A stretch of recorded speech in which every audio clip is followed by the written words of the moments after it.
How's it going, folks? Mason Goodnight here with another episode of Spurgeon Read My Way.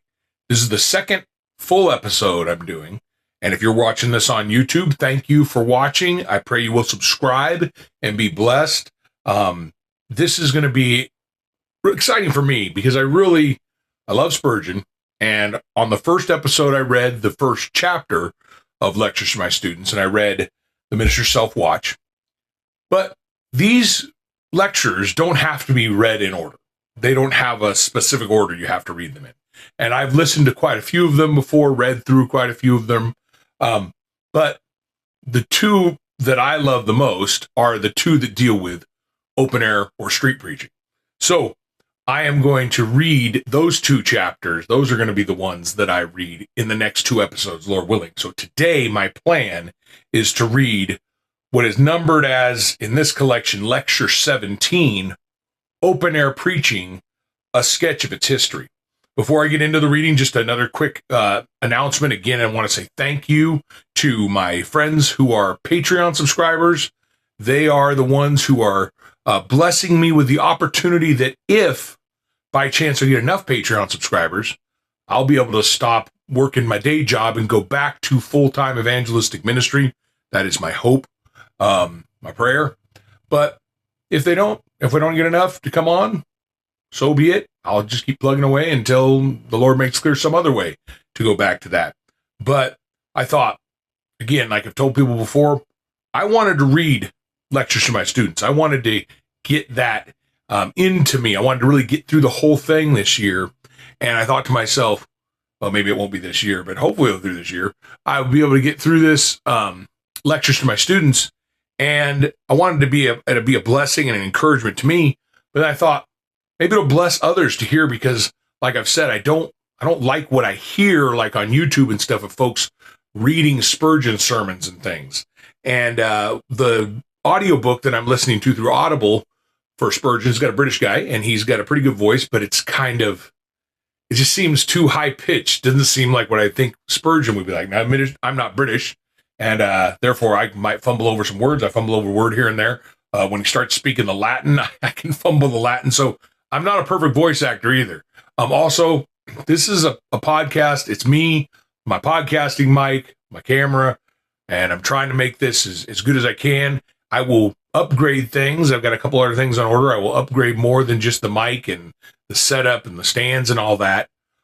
If it seems like the Lord's blessing this podcast to move forward with these things. But editing takes a lot of time, and so in the last show, I had a glitch in the tech, and so I did hit the pause button, and so you didn't have a long wait while I was trying to get the tech to work again, get the book going again. But if you're expecting a perfect Audible level reading, this is a lively reading from a guy who's not going to read like a robot. I'm not going to read perfectly, but I'm going to try the best I can to the glory of God and to the blessing of those who listen. But I'll be going through the Lectures to My Students, and those of you who are watching this on YouTube, again, thank you, God bless you, but especially to my Patreon subscribers. And if you decide to subscribe to Patreon, if this is the first time you're watching the show, know that there's some cool bonuses you get by being a Patreon subscriber. Number one, you're going to get the episode sent to you commercial-free, embedded in the Patreon app, so you'll get that. And not only will you get it, my plan is to release these episodes on the second and fourth Fridays of each month. That'll be for the general public, the YouTube subscribers. But to my Patreon subscribers, I'm going to drop them on the first and third. And I've actually already dropped the first episode for the Patreon subscribers. In my big intro video, I talked about starting the drops in February to get them kicked off in February, second and fourth. But I've already dropped episode 1 and sent it to my Patreon subscribers. I've also dropped a couple of the bonus episodes. And that's another kicker, another bonus here. Is that on top of Lectures to My Students, I've got a little mini podcast. And in that mini podcast, for my Patreon subscribers only, and I've only got one tier, pretty cheap tier. If you want to support, $5 a month. What that's going to get you is the early drop on the readings, Lectures to My Students. You're going to get it commercial-free embedded in the Patreon app. And then on top of that, I'm reading morning and evening devotionals. So I'm reading the morning and evening, just doing them one day at a time. So it's not like you're going to be able to keep up with the devotional if you're reading Spurgeon as a daily devotional.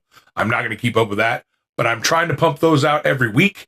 So every week you'll get a morning and evening devotional. Plus, you're going to get another bonus. You'll get some quotes from this cool old Spurgeon quote book I've talked about that I've had for years. And so far, I've been going through 2-3 quotes at a time. And if you see it, you look in there, they're not just like one sentence, or one, they're little paragraphs and stuff. So I get a little chunk there. So I'm reading some of those Spurgeon quotes, little readings there for you, just going through the book alphabetically. And so that's another perk. The whole show that's for you, going to plan to bring that out once a week for my Patreon subscribers only.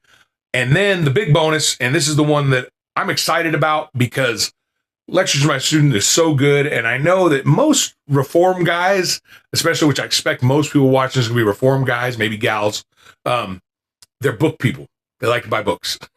And so a book win is really cool. So what I did is I bought the deluxe edition, hardbound Lectures to My Students, brand new. Got this here for one lucky Patreon paid subscriber. Once I hit 100 Patreon subscribers, I'm giving this away. Picking somebody, giving it away. And also, like I've said, another bonus I'm going to try to do for my Patreon paid subscribers, I'm working on. I still haven't figured it all out yet. I'm working on putting together some nice bookmarks. I'll make some customized bookmarks with the Spurgeon Read My Way logo and a quotation on each one, individual quotation. So, without too much further ado, at least, let's get into the reading here. Like I said, I'm not a pro. I don't have an editing suite, so we'll have some pauses. I do have a glass of water. Sometimes if I stop, it's because there's been a break in the paragraph. So then I usually use that as a time. Every once in a while, I'll take a drink of water.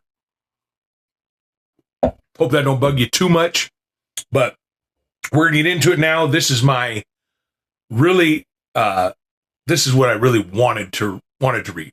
So I'm going to read them first. So again, after I did the last one, the first, if you haven't heard that and you want to go back to catch that first, like I said, it doesn't really matter.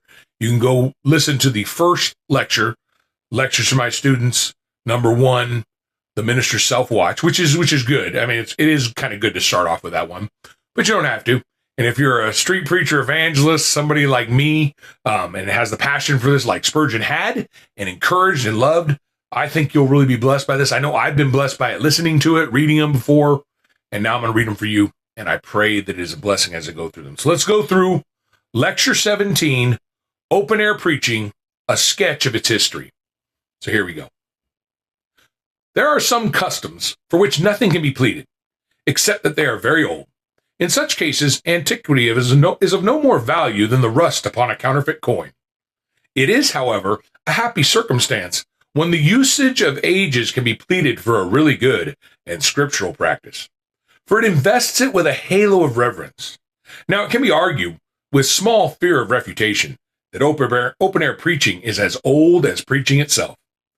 We are at full liberty to believe that Enoch, the seventh from Adam, when he prophesied, asked for no better pulpit than the hillside, and that Noah, as a preacher of righteousness, was willing to reason with his contemporaries in the shipyard wherein his marvelous ark was builded. Certainly, Moses and Joshua found their most convenient place for addressing vast assemblies beneath the unpillared arch of heaven. Samuel closed a sermon in the field at Gilgal, amid thunder and rain, by which the Lord rebuked the people and drove them to their knees. Elijah stood on Carmel and challenged the vacillating nation with, "How long halt ye between two opinions?" Jonah, whose spirit was somewhat similar, lifted up his cry of warning in the streets of Nineveh, and in all her places of concourse gave forth the warning utterance, "Yet 40 days, and Nineveh shall be overthrown." To hear Ezra and Nehemiah, all the people gathered themselves together as one man in the street that was before the Watergate. Indeed, we find examples of open-air preaching everywhere around us in the records of the Old Testament. It may suffice us, however, to go back as far as the origin of our own holy faith. And there we hear the forerunner of the Savior crying in the wilderness and lifting up his voice from the river's bank. Our Lord himself, who is yet more our pattern, delivered the larger proportion of his sermons on the mountainside, or by the seashore, or in the streets. Our Lord was to all intents and purposes an open-air preacher. He did not remain silent in the synagogue, but he was equally at home in the field.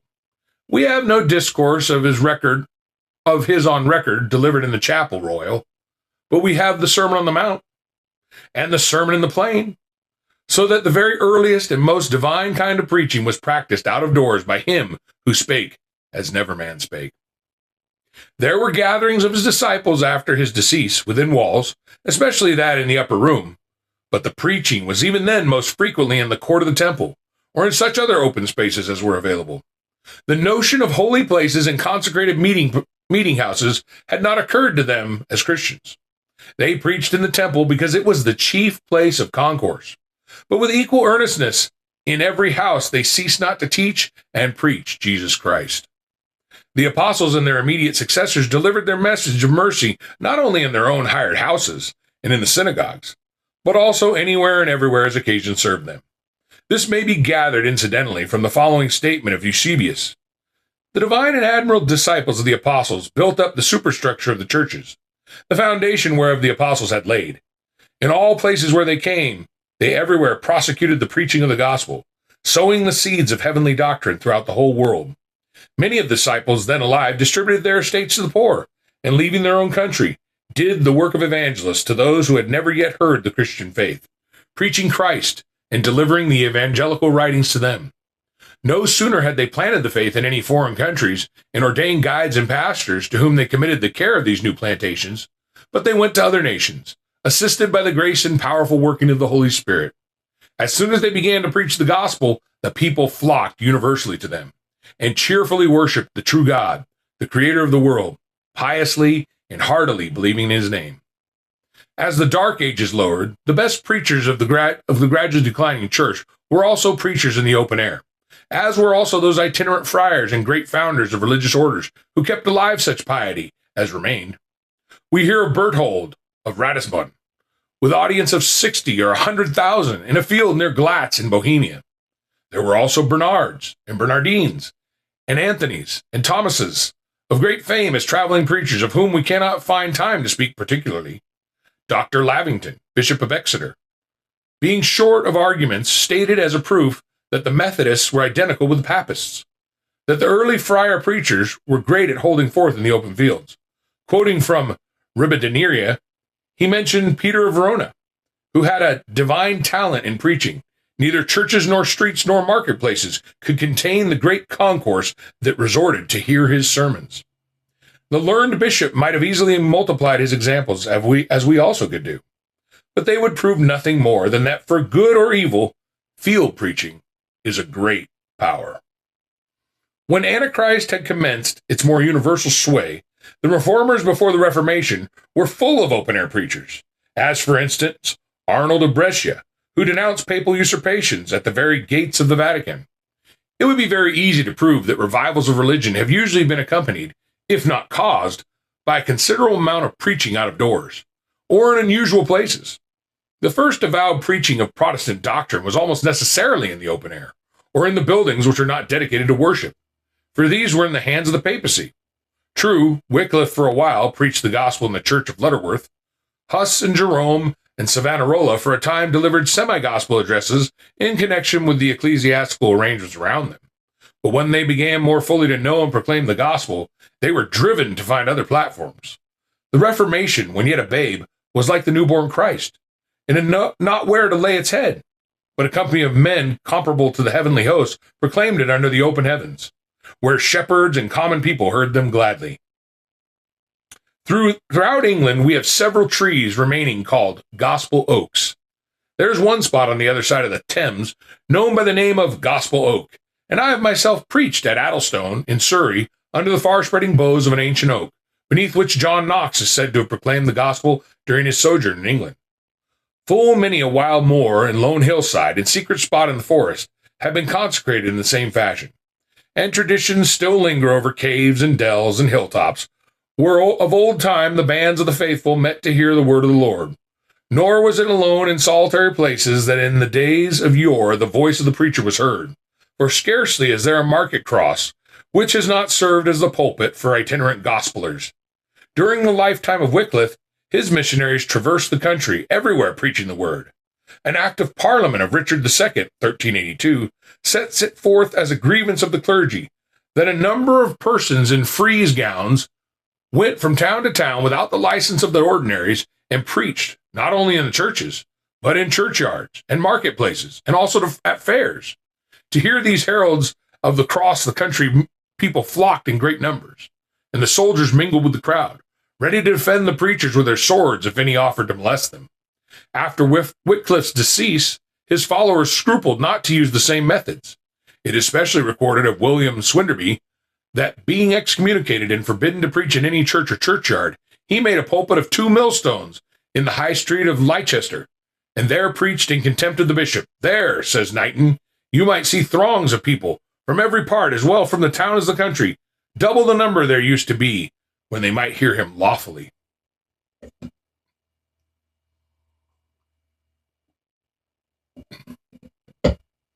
In Germany and other continental countries, the Reformation was greatly aided by the sermons delivered to the masses out of doors. We read of Lutheran preachers perambulating the country, proclaiming the new doctrine to crowds in the marketplaces and burial grounds, and also on mountains and in meadows. At Goslar, at Wittenberg, student preached in meadow planted with lime trees, which procured for his hearers the designation of the Lime Tree Brethren. Diabing tells us that at Appenzell, as the crowds could not be contained in the churches, the preaching was held in the open fields and public squares, and notwithstanding keen opposition, the hills, meadows, and mountains echoed with glad tidings of salvation. In the life of Farel, we meet with incidents connected with out-of-doors ministry. For instance, when at Metz, he preached his first sermon in the churchyard of the Dominicans. His enemies caused all the bells to be tolled, but his voice of thunder overpowered the sound.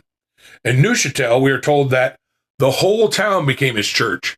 He preached in the marketplace, in the streets, at the gates, before the houses, and in the squares, and with such persuasion and effect that he won over many to the gospel.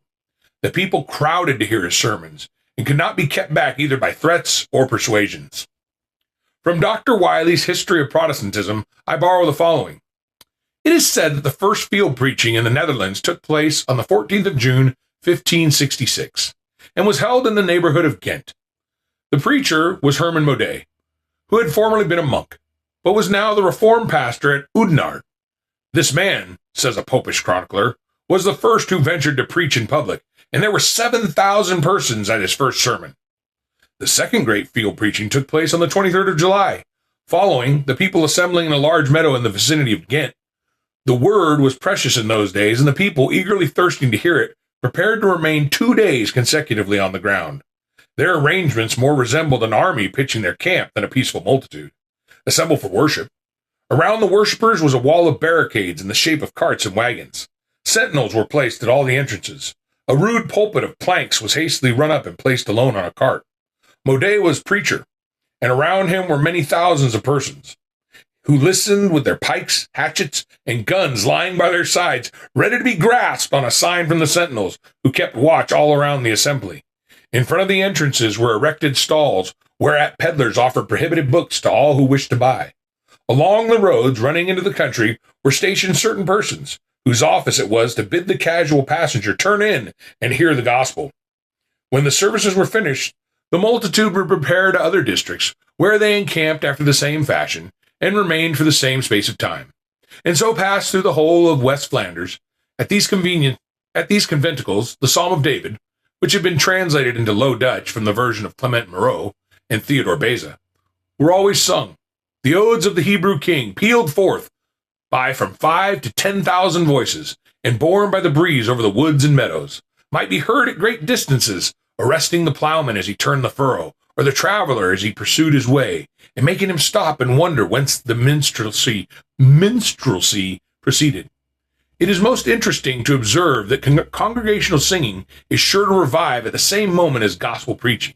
In all ages, a moody has been attended by a Sankey. History repeats itself because like causes are pretty sure to produce like effects. It would be an interesting task to prepare a volume of notable facts connected with open-air preaching, or better still, a consecutive history of it.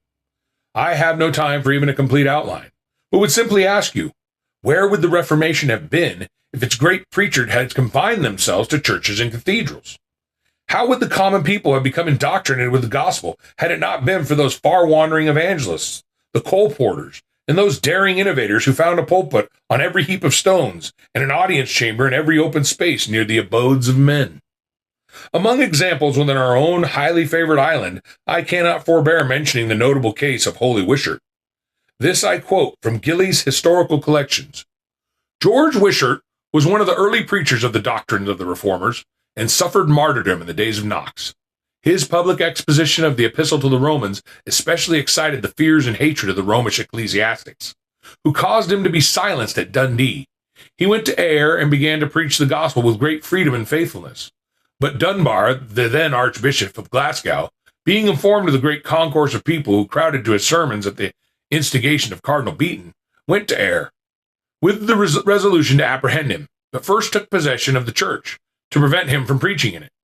The news of this brought Alexander, Earl of Glencairn, and some gentlemen of the neighborhood immediately to town. They wished and offered to put Wishart into the church, but he would not consent, saying that the bishop's sermon would not do much hurt, and that, if they pleased, he would go to the market cross, which he accordingly did, and preached with such success that several of his hearers, formerly enemies to the truth, were converted on the occasion.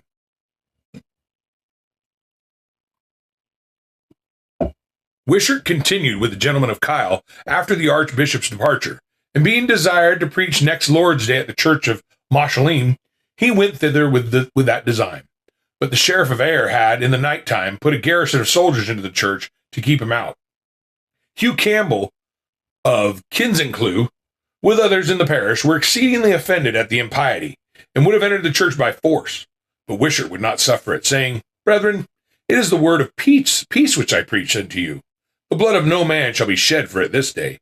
Jesus Christ is as mighty in the fields as in the church.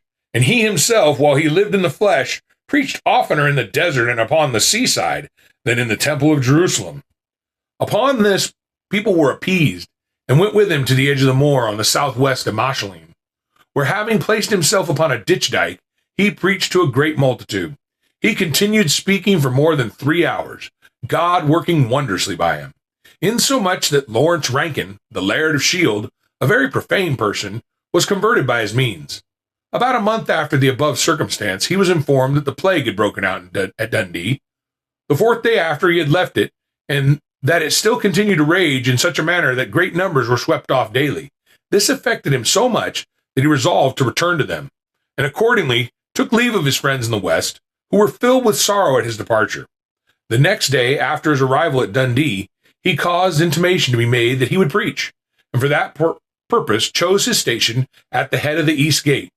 The infected persons standing without and those that were whole within, his text on the occasion was Psalm, I'm sorry, I don't know how to read this, CVII 20. He sent his word and healed them, and delivered them from their destructions. By this discourse he so comforted the people that they thought themselves happy in having such a preacher, and entreated him to remain with them while the plague continued. What a scene must this have been!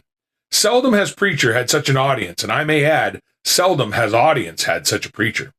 Then, to use the words of an old author, Old Time stood at the preacher's side with his scythe, saying with hoarse voice, Work while it is called today, for at night I will mow thee down. There too stood grim Death hard by the pulpit, with his sharp arrows, saying, Do thou shoot God's arrows, and I will shoot mine. This is indeed a notable instance of preaching out of doors.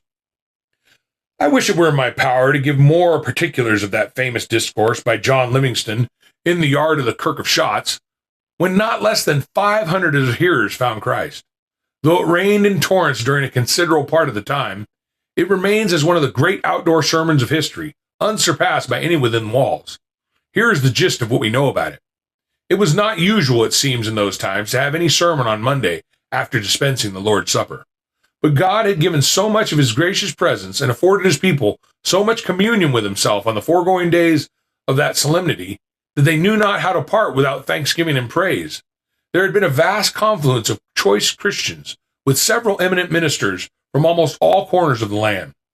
There had been many of them there together for several days before the sacrament, hearing sermons and joining together in larger or lesser companies in prayer, praise, and spiritual conferences. While their hearts were warm with the love of God, more expressing their desire of a sermon on Monday, were joined by others, and in a little the desire became very general. Mr. John Livingston, chaplain to the Countess of Wigton, at the time only a preacher, not an ordained minister, and about 27 years of age, was with very much ado prevailed on to think of giving the sermon. He had spent the night before in prayer and conference, but when he was alone in the fields about 8 or 9 in the morning, there came such a misgiving of heart upon him, under a sense of unworthiness and unfitness to speak before so many aged and worthy ministers, and so many eminent and experienced Christians, that he was thinking to have stolen quite away, and was actually gone away to some distance. But when just about to lose sight of the Kirk of Shotts, these words, "Have I been a wilderness unto Israel, a land of darkness?" were brought into his heart with such an overcoming power as constrained him to think it his duty to return and comply with the call to preach, which he accordingly did with good assistance for about an hour and a half on the points which he had meditated from the text, Ezekiel 36, 25, and 26. "Then will I sprinkle clean water upon you, and ye shall be clean from all your filthiness, and from all your idols will I cleanse you. A new heart also will I give you, and a new spirit will I put within you.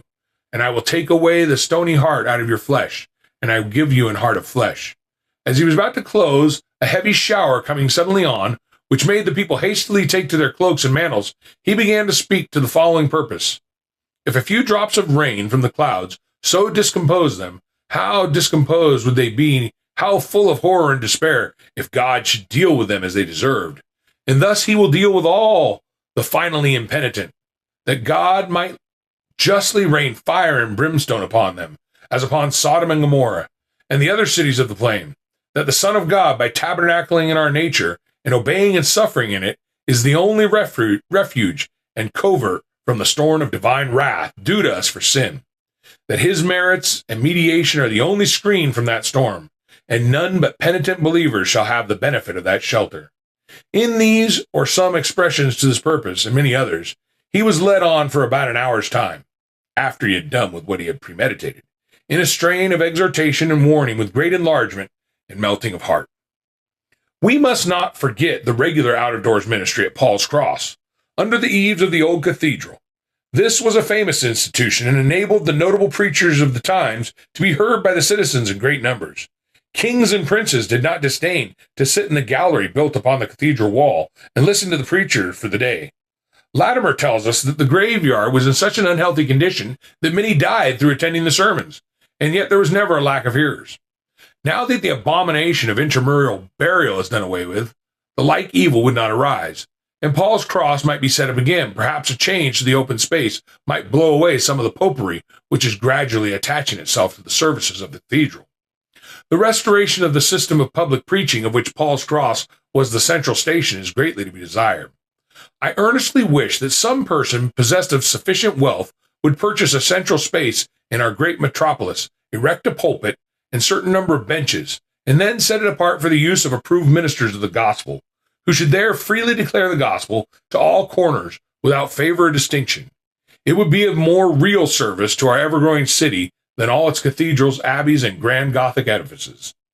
Before all open spaces are utterly swept away by the ever-swelling tide of mortar and brick, it would be a wise policy to secure gospel fields, or God's acres for the living, or whatever else you may please to call open spaces for free gospel preaching.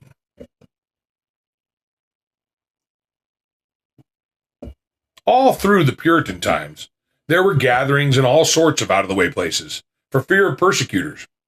"We took," says Archbishop Laud, in a letter dated Fulham, June 1632, "another conventicle of separatists in Newington Woods, in the very break where the king's stag was to be lodged for his hunting next morning. A hollow or gravel pit on Hounslow Heath sometimes served as a conventicle, and there is a dell near Hitchin where John Bunyan was wont to preach in perilous times. All over Scotland the straths and dells and vales and hillsides are full of covenanting memories to this day. You will not fail to meet with rock pulpits, whence the stern fathers of the Presbyterian Church thundered forth their denunciation of Erastianism and pleaded the claims of the King of Kings. Cargill and Cameron and their fellows found congenial scenes for their brave ministries mid the lone mountain rents and ravines. Long ere the dawn, by devious ways, o'er hills through woods, o'er dreary wastes, They sought the upland moors, where rivers there but brooks, dispart to different seas fast by such brooks.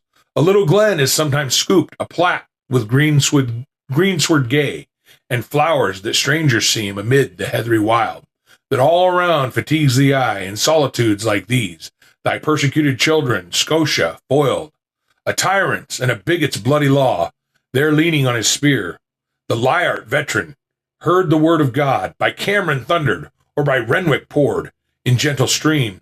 Then rose the song, the loud acclaim of praise. The wheeling plover ceased her plaint. The solitary place was glad. And on the distant cairns the watcher's ear caught doubtfully at times the breeze-born note. But years more gloomy followed, and no more the assembled people dared, in face of day, to worship God, or even at the dead of night, to save when the wintry storm raved fierce.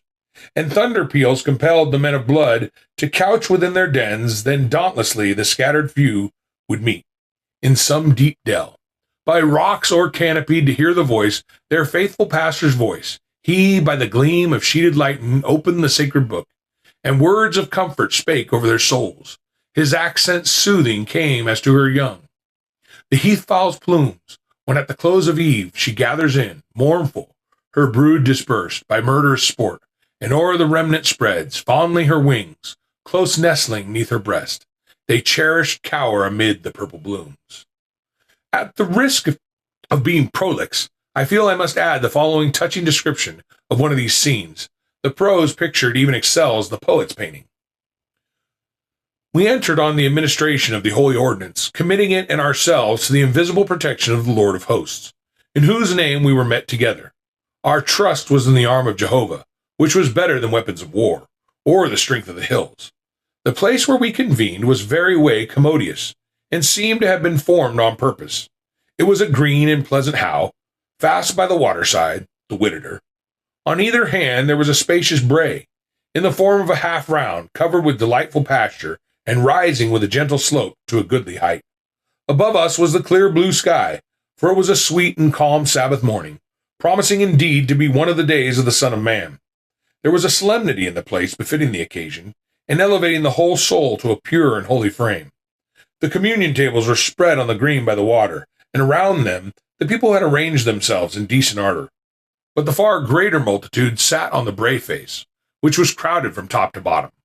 Full as pleasant a sight as ever was seen on that sort, each day at the congregation dismissing, the ministers with their guards, and as many of the people as could, retired to their quarters in 3 several country towns, where they might be provided with necessaries. The horsemen drew up in a body till the people left the place, and then marched in goodly array behind at a little distance, until all were safely lodged in their quarters. In the morning, when the people returned to the meeting, the horsemen accompanied them. All the 3 parties met a mile from the spot, and marched in a full body to the consecrated ground. The congregation being all fairly settled in their places, the guardsmen took their several stations as formerly.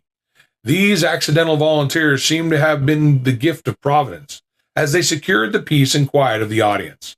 For from Saturday morning, when the work began, until Monday afternoon, we suffered not the least affront or molestation from enemies, which appeared wonderful.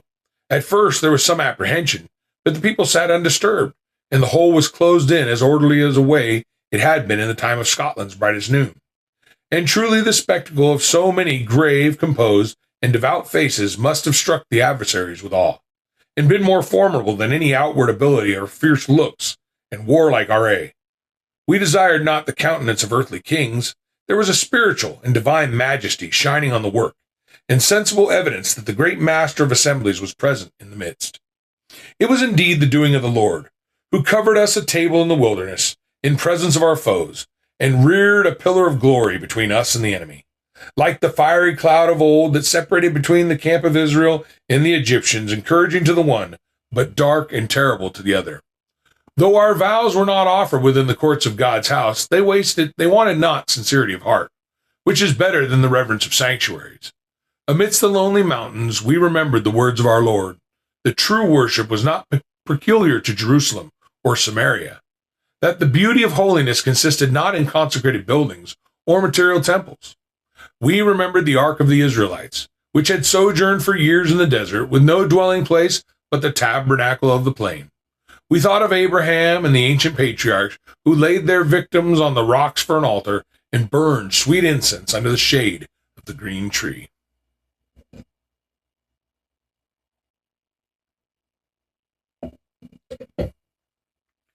The ordinance of the Last Supper, that memorial of his dying love till his second coming, was signally countenanced and backed with power and refreshing influence from above.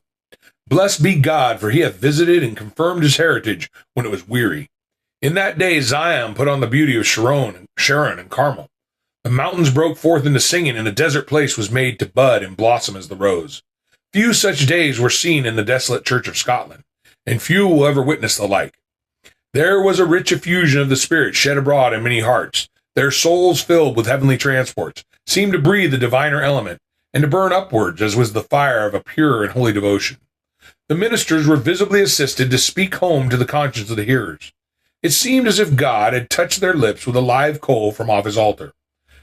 For they who witnessed declared they carried themselves more like ambassadors from the court of heaven than men cast in earthly mold. The tables were served by some gentlemen and persons of the gravest deportment. None were admitted without tokens as usual, which were distributed on the Saturday, but only to such as were known to some of the ministers or persons of trust to be free of public scandals. All the regular forms were gone through. The communicants entered at one end and retired at the other, a way being kept clear to take their seats again on the hillside.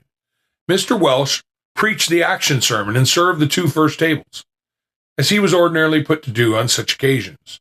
The other four ministers, Mr. Blackadder, Mr. Dixon, Mr. Riddle, and Mr. Ray, exhorted the rest in their turn.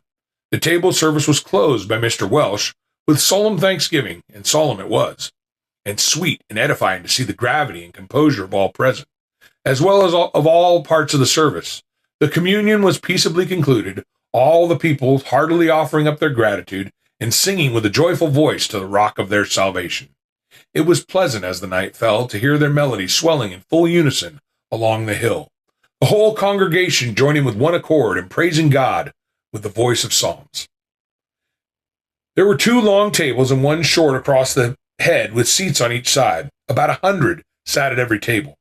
There were 16 tables in all, so that about 3,200 communicated that day. Perhaps the most remarkable place ever chosen for a discourse was the center of the River Tweed, where Mr. John Welsh often preached during hard frosts, in order that he might escape from the authorities of either Scotland or England, whichever might interfere. Prize fighters have often selected the borders of 2 counties for their performances, but their prudence would seem to have been anticipated by the children of light. It is amusing also to read of Archbishop Sharp's commanding the militia to be sent to disperse the crowd who had gathered on the hillside to hear Mr. Blackadder, and of his being informed that they had all gone an hour before to attend the sermon. What the world would have been if there had not been preaching outside of walls and beneath a more glorious roof than these rafters of fir, I am sure I cannot guess. It was a braver day for England when Whitefield began field preaching, when Wesley stood and preached a sermon on his father's grave at Epworth, because the parish priest would not allow him admission within the so-called sacred edifice. Mr. Wesley writes, "I am well assured that I did far more good to my Lincolnshire parishioners by preaching 3 days on my father's tomb than I did by preaching 3 years in his pulpit."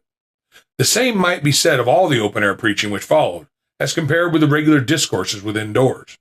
The thought of preaching in the open air was suggested to Whitefield by a crowd of 1,000 people unable to gain admission to Bermondsey Church, where he preached one Sunday afternoon. He met with no encouragement when he mentioned it to some of his friends. They thought it was a mad notion. However, it would have been carried out the next Sunday at ironmongers' almshouses, had not the preacher been disappointed in his congregation, which was small enough to hear him from the pulpit. He took 2 sermons with him, one for within and the other for without. The idea which had thus ripened into a resolve had not long to wait before it was carried into execution. The chancellor of the diocese, having put impediments in the way of Whitefield's preaching in the churches of Bristol on behalf of his orphan house, he went to preach to the colliers at Kingswood for the first time on a Saturday afternoon. Taking his stand on Hannon Mount, he spoke on Matthew 5, 1, 2, and 3, to as many as came to hear. Upwards of 200 attended.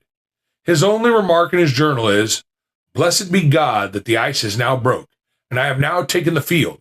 Some may censure me, but is there not a cause? Pulpits are denied, and the poor collier is ready to perish for lack of knowledge. Now he was the owner of a pulpit that no man could take from him, and his heart rejoiced in his great gift. On the following day, the journal relates all the church's doors being now shut, and if open, not able to contain half that came to hear. At 3 in the afternoon, I went to Kingswood among the colliers.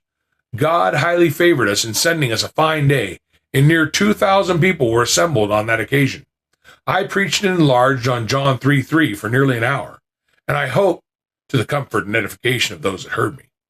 2 days afterwards, he stood upon the same spot and preached to a congregation of 4,000 or 5,000 with great freedom. The bright sun overhead and the immense throng standing around him in awful silence formed a picture which filled him with holy admiration. On a subsequent Sunday, Basselton, a village 2 miles from Bristol, opened his church to him, and a numerous congregation coming together, he first read prayers in the church and then preached in the churchyard. At 4, he hastened to Kingswood. Though the month was February, the weather was unusually open and mild. The setting sun shone with its fullest power. The trees and hedges were crowded with hearers who wanted to see the preacher as well as to hear him. For an hour he spoke with a voice loud enough to be heard by everyone, and his heart was not without joy in his own message. He writes in his journal, "Blessed be God, the fire is kindled. May the gates of hell never be able to prevail against it." It is important to know that were his feelings when he met those immense field congregation whose numbers had grown from 200 to 20,000. And what were the effects of his preaching upon his audience? His own words are, "Having no righteousness of their own to renounce, the colliers were glad to hear of Jesus, who was a friend to publicans, and came not to call the righteous but sinners to repentance." The first discovery of their being affected was to see the white gutters made by their tears, which plentifully fell down their black cheeks. As they came out of their coal pits, hundreds and hundreds of them were soon brought under deep convictions, which, as the event proved, happily ended in a sound and thorough conversion. The change was visible to all, though numbers chose to impute it to anything rather than the finger of God. As the scene was quite new, and I had just begun to be an extempore preacher, it often occasioned many inward conflicts. Sometimes, when 20,000 people were before me, I had not in my own apprehension a word to say, either to God or them. But I was never totally deserted, and frequently knew by happy experience what our Lord meant when he said, "Out of his belly shall flow rivers of living water." The open firmament above me, the prospect of the adjacent fields, with the sight of thousands and thousands, some in coaches, some on horseback, and some on the trees, and at times all affected and drenched in tears together, to which sometimes was added the solemnity of the approaching evening, was almost too much, and the quietude and quite overcame me.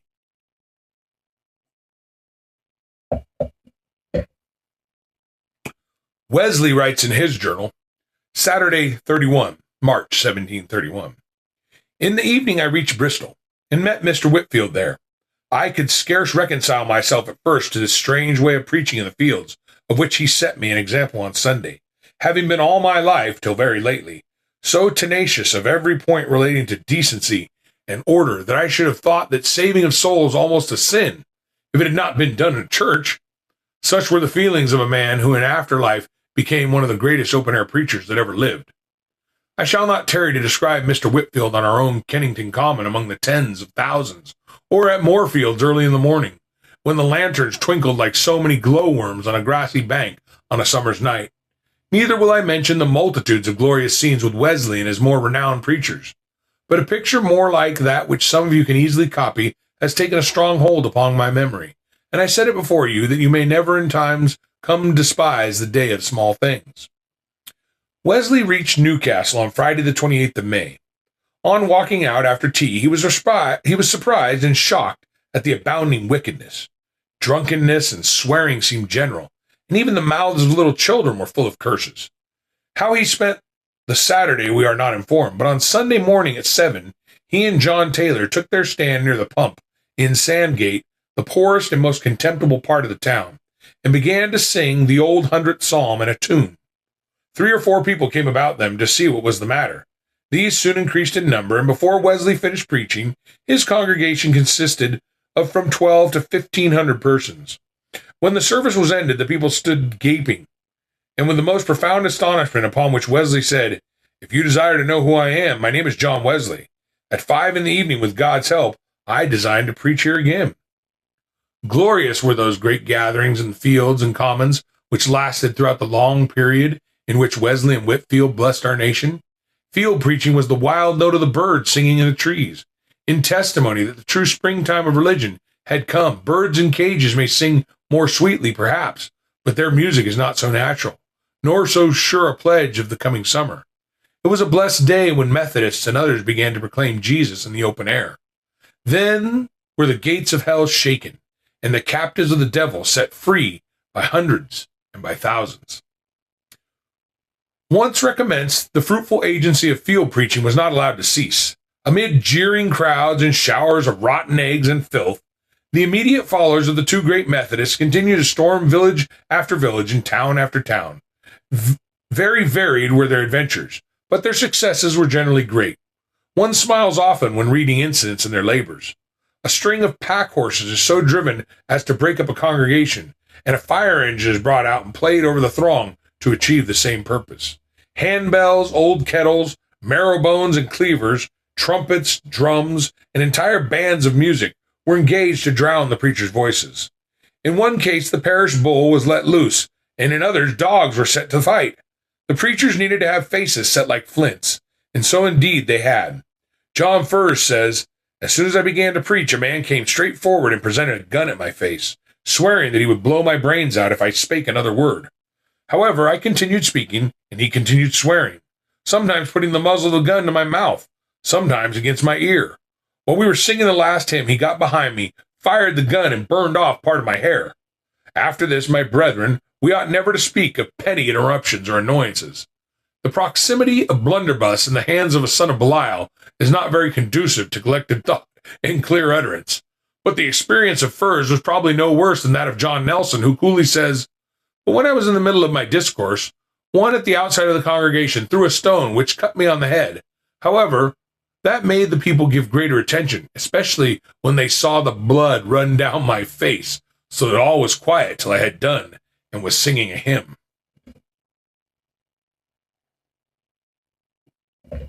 The Life of Gideon Owsley by Dr. Arthur is one of the most powerful testimonies to the value of outdoor preaching.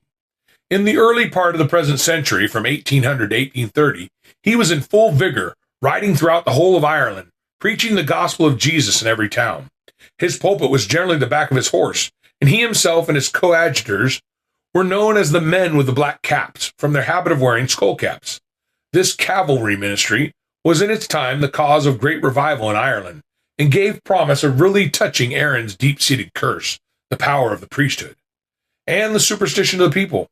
Owsley showed at all times much shrewdness and a touch of common sense, humor. Hence, he generally preached in front of the apothecary's window, because the mob would be less liberal with their stones, or next best he chose to have the residence of a respectable Catholic in his rear. For the same reason, his sermon from the stone stairs of the market house of Enniscorthy was a fair specimen of his dexterous method of meeting an excited mob of Irishmen. I will give it to you at length, that you may know how to act if ever you are placed in similar circumstances. He took his stand, put off his hat, assumed his black velvet cap, and after a few moments spent in silent prayer, commenced to sing. People began to gather around him, and during the singing of a few verses were quiet, and apparently attentive, but soon began to be restless and noisy. He then commenced to pray, and quietness for a short time followed. But presently, as the crowd increased, it became uneasy and even turbulent. He closed his prayer and began to preach, but evidently his audience was not disposed to hear him. Before many sentences had been uttered, missiles began to fly. At first, not of a very destructive character, being refuse, vegetables, potatoes, turnips, etc., but before long harder materials were thrown, brickbats and stones, some of which reached him and inflicted slight wounds. He stopped, and after a pause cried out, "Boys, dear, what's the matter with you today? Won't you let an old man talk to you a little?" "We don't want to hear a word out of your old head," was the prompt reply from one in the crowd. "But I want to tell you what I think you would like to hear." "No, we'll like nothing you can tell us." "How do you know?" "I want to tell you a story about one you all say you respect and love." "Who's that?" "The Blessed Virgin." "Ooh. What do you think about the Blessed Virgin?" "More than you think, and I'm sure you'll be pleased with what I have to tell you, if you'll only listen to me." "Come then," said another voice. "Let us hear what he has to say about the Holy Mother." And there was a lull. And the missionary began. There was once a young couple to be married, belonging to the little town called Cana. It's away in that country where our blessed Savior spent a great part of his life among us, and the decent people whose children were to be married thought it right to invite the Blessed Virgin to the wedding feast, and her blessed Son too, and some of his disciples, and they all thought it right to come. As they sat at table, the Virgin Mother thought she saw that the wine provided for the entertainment began to run short, and she was troubled lest the decent young people should be shamed before their neighbors, and so she whispered to her blessed Son, "They have no wine." "Don't let that trouble you, ma'am," said he.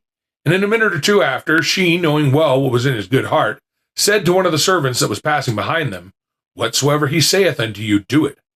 Accordingly, by and by, our blessed Lord said to another of them, I suppose they had passed the word among themselves, "Fill those large water pots with water." There were 6 of them standing in a corner of the room, and they held nearly 3 gallons apiece, for the people of those countries use a great deal of water every day. And remembering the words of the Holy Virgin, they did his bidding and came back and said, "Sir, they are full to the brim." "Take some, then, to the master at the head of the table," he said. And they did so, and the master tasted it, and lo and behold, it was wine, and the best of wine, too. And there was plenty of it for the feast, and it may be some left to help the young couple setting up housekeeping. And all that, you see, came of the servants taking the advice of the Blessed Virgin, and doing what she bid them. Now, if she was here among us this day, she would give just the same advice to every one of us. Whatsoever he saith to you, do it. And with good reason, too, for well she knows there is nothing but love in his heart to us, and nothing but wisdom comes from his lips. And now I'll tell you some of the things he says to us. He says, "Strive to enter in at the strait gate, for many, I say unto you, will strive to enter in, and shall not be able." And straightway the preacher briefly, but clearly and forcibly expounded the nature of the gate of life, its straightness, and the dread necessity for pressing into it, winding up with the Virgin's counsel, "Whatsoever he saith unto you, do it." In like manner he explained and pressed upon his hearers some other of the weighty words of our divine Lord. Except a man be born of water and of the Spirit, he cannot enter the kingdom of God. And if any man will come after me, let him deny himself, and take up his cross daily, and follow me. Enforcing his exhortation in each instance by the Virgin's counsel to the servants at Cana, but no, at last he broke forth, "No, with all the love and reverence you pretend for the Blessed Virgin, you won't take her advice, but will listen willingly to any drunken schoolmaster that will wheel you into a public house and put mischief and wickedness into your heads." Here he was interrupted by a voice which seemed to be that of an old man, exclaiming, "True for you, true for ye. If you were telling lies all the days of your life, it's the truth you're telling now." And so the preacher got leave to finish his discourse with not a little of good effect.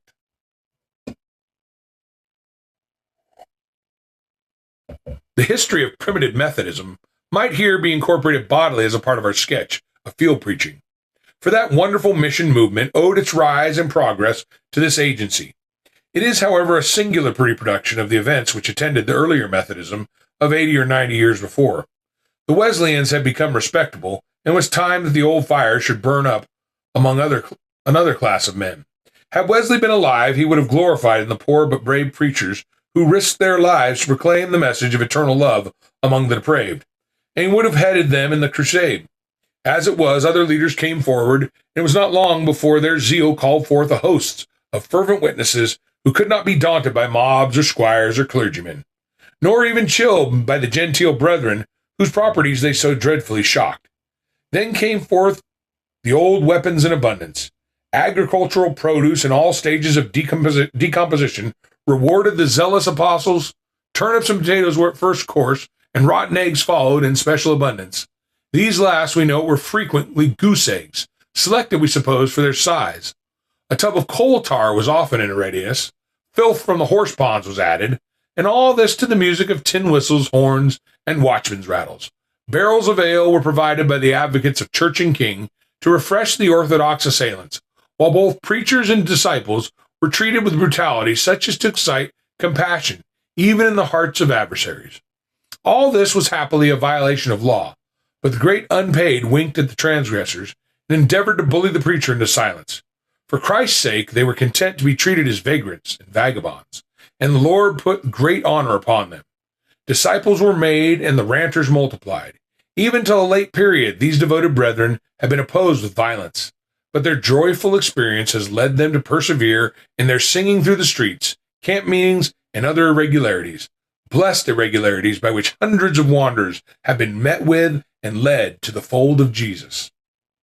I have no time to further illustrate my subject by descriptions of the work of Christmas Evans and others in Wales, or of the Haldanes in Scotland, or even Rowland Hill and his brethren in England. If you wish to pursue the subject, these names may serve as hints for discovering abundant materials, and I may add to the list the life of Dr. Guthrie, in which he records notable open-air assemblies at the time of the disruption, when as yet the Free Church had no places of worship built with human hands. I must linger a moment over Robert Flockhart of Edinburgh, who, though a lesser light, was a constant one, and a fit example to the bulk of Christ's street witnesses. Every evening, in all weather and amid many persecutions, did this brave man continue to speak in the street for 43 years. Think of that, and never be discouraged. When he was tottering to the grave, the old soldier was still at his post. "Compassion to the souls of men drove me," said he, "to the streets and lanes of my native city, to plead with sinners and persuade them to come to Jesus. The love of Christ constrained me. Neither the hostility of the police, nor the insults of papists, Unitarians alike, could move him. He rebuked error in the plainest terms and preached salvation by grace with all his might. So lately has he passed away that Edinburgh remembers him still. There is room for such in all our cities and towns, and need for hundreds of his noble order in the huge nation of London. Can I call it less?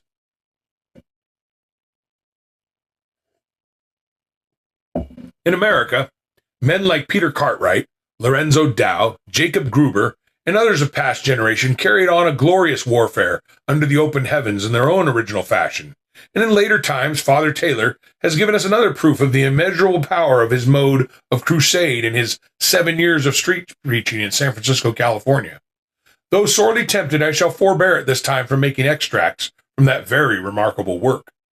The camp meeting is a sort of associated field preaching and has become an institution in the United States, where everything must needs be done upon a great scale.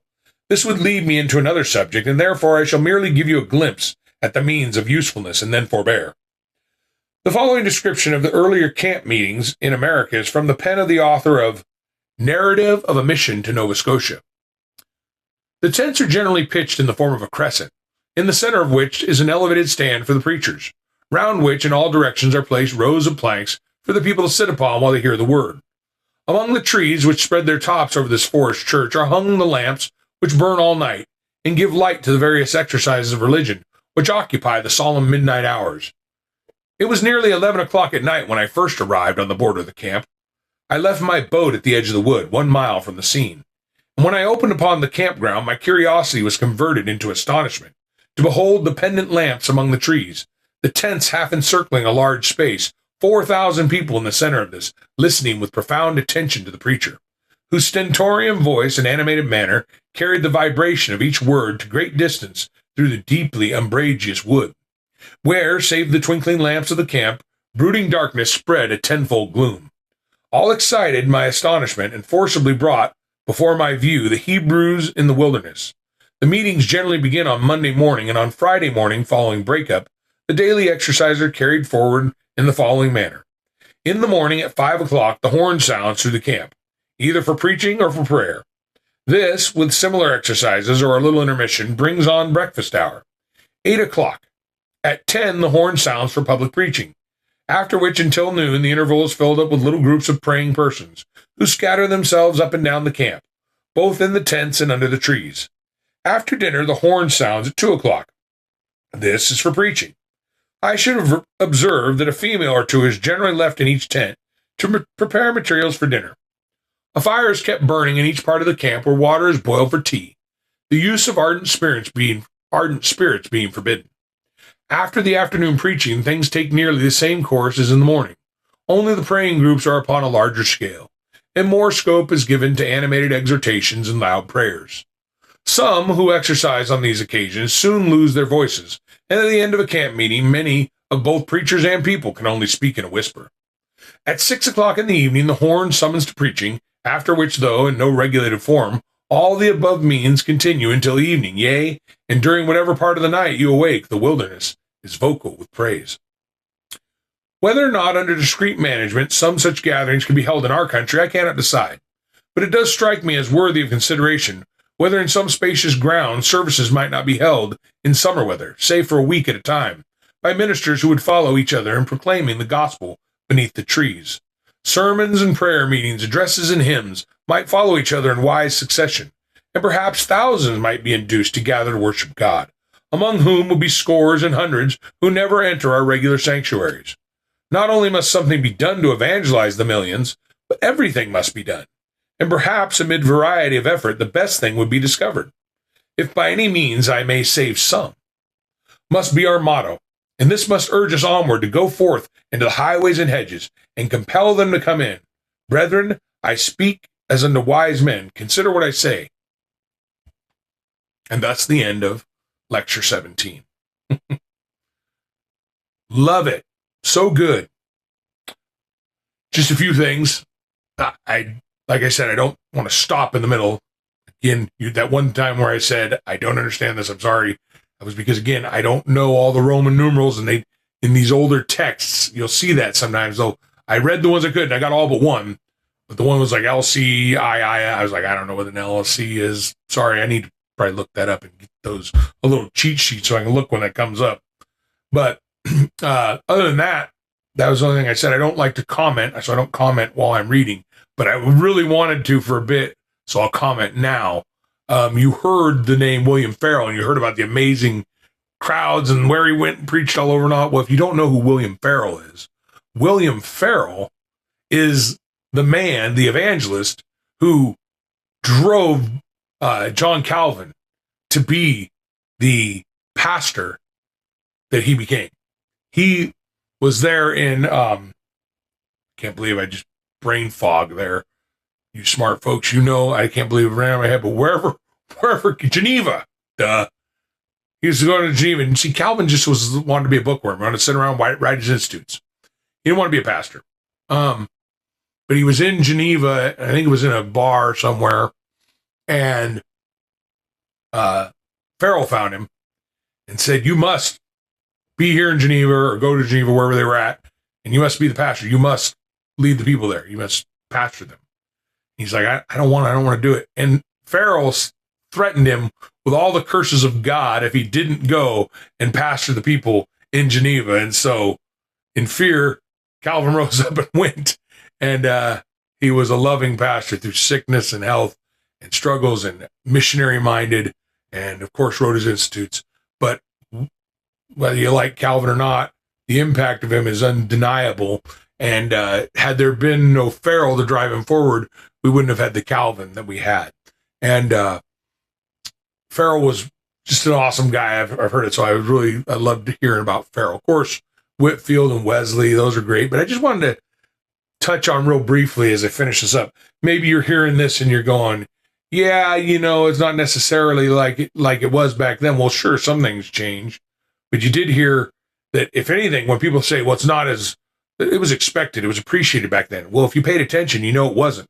When they were talking about, rotten food, I think you heard it quite a few times, throwing of vegetables, rotten food, rotten eggs, rocks, pointing a gun at a guy and shooting it off by his head and burning through his hair. And oh my goodness, these guys, some were martyred, it said, threatened, abused.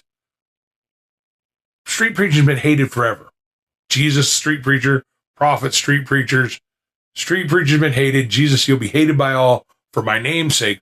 Why primarily? Because when his namesake is proclaimed out in the world where there's people who hate him. Preacher, if you're only ever preaching inside a house of God where people come and gather to worship with you, where the gathered saints come to worship and praise, well, then you're not going to be hated unless you really stink. Of course, you won't be probably a preacher that long. But, you want to be fulfilling the words of Christ, which nobody wants to be fulfilling, but indeed it is. You're going to be hated by all for his namesake. You have to proclaim his name where he's hated. So go where there's people, street corners, fairs, festivals, college campuses. Go and preach the word. The command is clear. Go into all the world and preach the gospel to every creature. how shall they hear without a preacher? And how shall they preach unless they are sent? How beautiful are the feet of those who bring the good news of the gospel of peace. My friends, go. Because it goes on to say, faith comes from hearing, hearing by the word concerning Christ. Men, if you're a preacher, listen to Spurgeon. Don't listen to me per se. Listen to Spurgeon. Get out there and preach. Preach the word.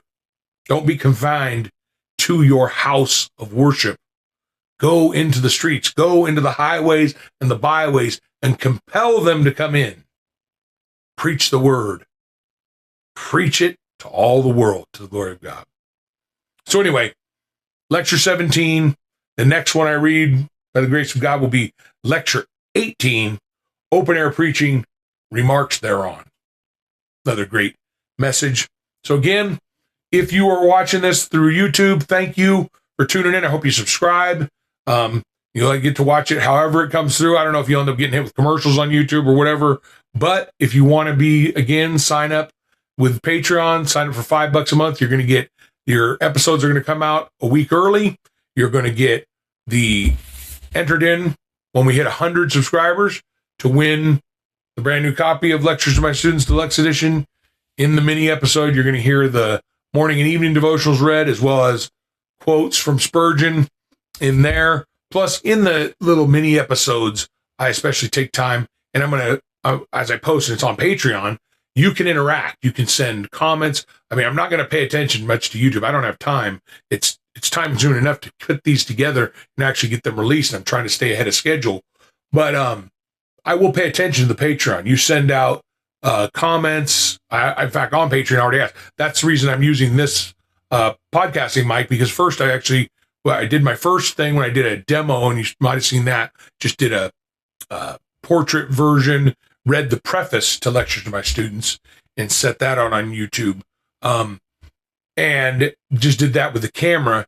Then I went and bought some wireless lapel mics, tried those, and talked to my Patreon folks, and they said, nah, they don't sound that great. So got the podcasting mic hooked up, got the noise reduction on, got it plugged in, and they said sounds much better. So here we are, got the podcasting going. I listen to you guys, especially my Patreon supporters, and if there's any other special things, like when I get bookmarks going, the giveaways, and give me your ideas, things you might want to hear. Like I said, I'm still playing around with, I might do just a little bit on the private Patreon thing, because y'all know I'm not a voice actor, and I am not I'm not British. So, but I might play it trying to read something with a fake British accent, just to give it a shot and see what you think. And if you think it sounds cool, maybe I'll read some of the lectures in that, specifically for that, parts of it, or maybe I'll read something smaller, like I'll read some of the devotionals. Maybe I'll do a morning and evening in both my fake British accent and my voice. But either way, it'll be my way, the way I want to read it. And that'll be on that special show. And again, interaction, looking at your comments, getting your input.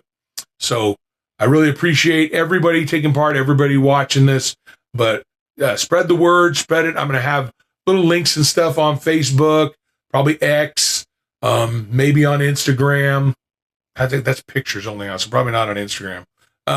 Maybe I can attach it with the Spurgeon Read My Way picture. I just try to get the word out. But encourage folks to sign up. If you haven't signed up, please do so. Again, sign up on Patreon if you really want to help support the show and get linked in to get the bonuses. I think it's worth the while. I think I'm giving you something worthwhile for $5 a month. And if it is to you, sign up. It'll be a blessing to my family and hopefully to those in the open air who I will be more readily able to reach when I am able to have enough subscribers on Patreon that I can stop working any type of day job and go back to full-on evangelistic ministry full-time. I'm guessing, I'm guessing around 500 subscribers. I don't know if I'll ever get that. I don't know if I'll ever hit 100. I don't know. Maybe I won't. If it's not the Lord's will, it's not the Lord's will. I'm having a blast reading these. I will continue to have a blast reading these, and I hope this blesses. And if I do hit that, around that time, I'll be able to go back full time. I'm guessing maybe a little less, maybe a little more. I don't know. That's my thoughts. So, and then if I ever actually miraculously hit that kind of subscriber numbers and I'm able to go full time, maybe at that point, because then I'll have some more time, maybe I'll do another tier. Maybe I'll add a $10 tier. Maybe I'll be able to do that and be able to add a whole new Spurgeon book to read, or maybe read something else. I don't know. So if you like it, support, and maybe we'll see that thing going on. So anyway, God bless you all. Thank you again for tuning in for this episode of Spurgeon, Read My Way. God bless you. Have a great day.